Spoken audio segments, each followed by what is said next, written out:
Noel Brown, who contributed a great documentary called Guidestones here at the festival. It was part of a block documentary devoted to Georgia and Atlanta life. So, Noel, it's good to meet you. I want to compliment you on the film. It was really enlightening. I never knew. Well, tell me about the origins of the movie. Well, my wife actually grew up around Elberton, and she kind of knew about all the mythology surrounding the Georgia Guidestones, and always kind of pitched it to me as a great idea for a film. And we just kind of ended up, reading into it, and we tracked down the only living person who knows the true identity of the anonymous man known as R.C. Christian, who actually planned and financed the Georgia Guidestones. So you knew nothing about the Guidestones before, or did you know anything about them before? Well, no, my wife kind of told me about them, and I thought they were really interesting. And I read some articles. Like there was a great article that Wired did, I guess maybe like five or 6 years ago. And I kind of found out some of the backstory then, and it's so close to where I live that I figured I could track down some of the people, and ended up finding this guy, Wyatt Martin, who was the banker that kind of acted as the go-between with Mr. Christian, the anonymous financier, right, and all of the granite workers and the construction folks that actually quarried the stones.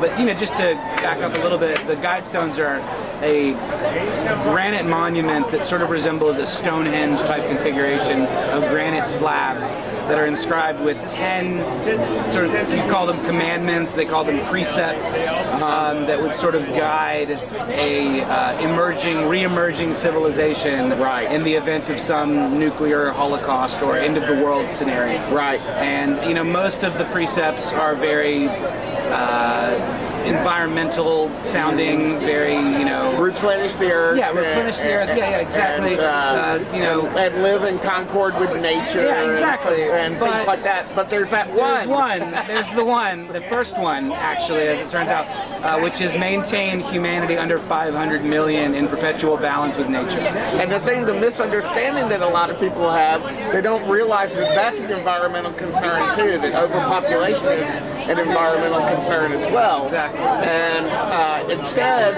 a lot of conspiracy theorists say that this is really a commandment to kill off a lot of people, right? Basically. Whereas, Mr. Martin via Mr. Christian would say, if we were to rebuild civilization after having a huge number of people wiped out by some event, 500 million wouldn't be a bad number to shoot for, right, in terms of what the natural resources and the earth could actually sustain, right, and not be taxed to the point of, extinction. Right. Now, there's a character in your film that's become sort of a national character in some ways in the conspiracy theory world. What's his name? Mark Dice. Mark Dice. Yeah. Right. And he's, I guess, at least according to your film, is kind of attributed to being the person that actually kind of began this whole idea that this was actually a construct put up by the Illuminati, right, in order to control the world rather than to make it better. Yeah, I mean, it's like you can look at it as being a bit far-fetched.